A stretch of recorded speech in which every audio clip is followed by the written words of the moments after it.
This is the 110th Taiku in the Babylonian Talmud. It appears in Tractate Kiddushin, page 6a, with the words Yiboilahu. It might be longer than this. It's quite a long, quite a large piece of Talmud, and it has a lot of parts to it. It might be even longer than what I'm reading, but if you want to see it for yourself, you can look in Tractate Kiddushin 6a, but I'll be starting from the words Yiboilahu Charufasi. And, Yiboilahu Charufasi Mahu Tashima D'Tanya Omer Charufasi Mekudeshes Shekem Yehuda Korin Arusa Charufa Yehuda Havyaruba De'alma.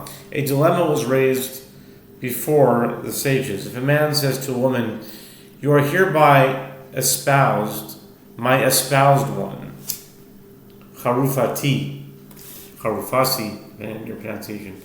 What is the halacha? Come in here as it is taught in the Braita, that with regard to one who says, "You are hereby my espoused one," she is betrothed. As in Judea, they call a betrothed woman a charufa, an espoused woman. The Gemara asks, and is Judea most of the world? Even if this is true in Judea, why should a halacha that applies in all locations be based on this one local custom? Hachi Kamar, the Gemara answers that this is what the Braita is saying. Ha'omer charufas mekudeshes shneimar vushi necharav shlish ve'od Yehuda koren charufa Yehuda ve'od nikra el hachi kamar omer charufa Yehuda mekudeshes shekem Yehuda koren charufa. The Gemara answers that this is what the Braita is saying. With regard to one who says, "You are hereby my espoused one," she is betrothed, as it is stated. Who is a maidservant espoused? Who is a maidservant espoused to a man? Who is a maidservant? It's not a question. Who is a maidservant espoused to a man? Leviticus 19:20. This verse means that she is betrothed to a certain man. Furthermore, but this is a maidservant. I think this is even a Canaanite, so I'm not sure why they're using this as a comparison. It's not referring to a Jewish woman, so why are you using this verse? That's my own question. But anyway, this verse means that she's betrothed to a certain man, and furthermore, the Braita adds another proof for this claim. In Judea, they call a betrothed woman a charufa, maybe anyone, even a Jewish or not Jewish, anybody, maybe. Okay, betrothed woman and espoused woman. The Gemara asks, and is it reasonable to introduce the custom in Judea with the term, and furthermore as a proof to the halacha derived from a verse? Rather, the Gemara explains that this is what the Braita is saying. With regard to one who says, "You are hereby espoused in Judea," she is betrothed. As in Judah, they call a betrothed woman a charufa, an espoused woman. But Maya Skinan, what are we dealing with here?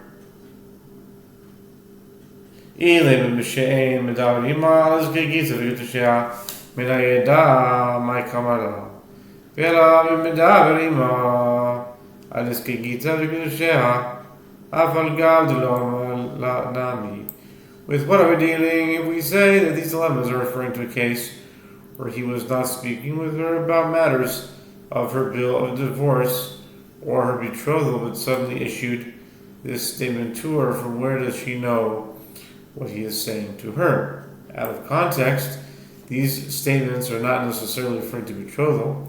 Rather, they're referring to a case where he was speaking to her about matters of her bill of divorce and her betrothal. But if so, even though he did not say anything, she would also be betrothed if he gave her money for the purpose of betrothal. Titnan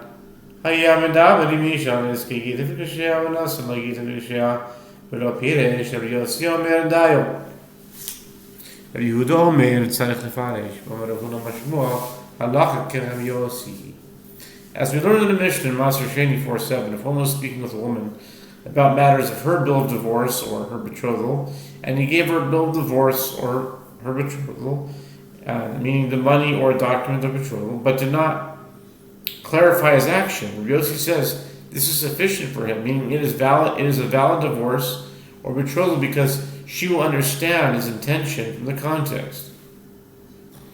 But Yehuda says he is required to clarify the meaning of his behavior, and Rav Huna says that Shmuel says the halacha is in accordance with the opinion of Rabbi Yossi. Oh, that's interesting. I would think you need to clarify. He says even if he didn't say anything, it's still like a chazaka kind of thing. Okay, even so, even if he said nothing to her, she would still be betrothed, as this should certainly be the case if he says one of the statements under discussion. Amri, the sages say in explanation of this matter, Le'oilam b'davli ma'alis k'gid v'chea. V'diavla shaz b'shasi g'achinami yachma eskinan diavla yamarla b'hanish nishani. The sages say in explanation of this matter, actually, we are dealing with cases where he was speaking to her about matters of her bill of divorce and her betrothal, and if it was referring to a case where he had given her the money and had been silent, so too it would have been a valid betrothal. With what are we dealing here? This is a case where he gave her something and said to her one of these expressions.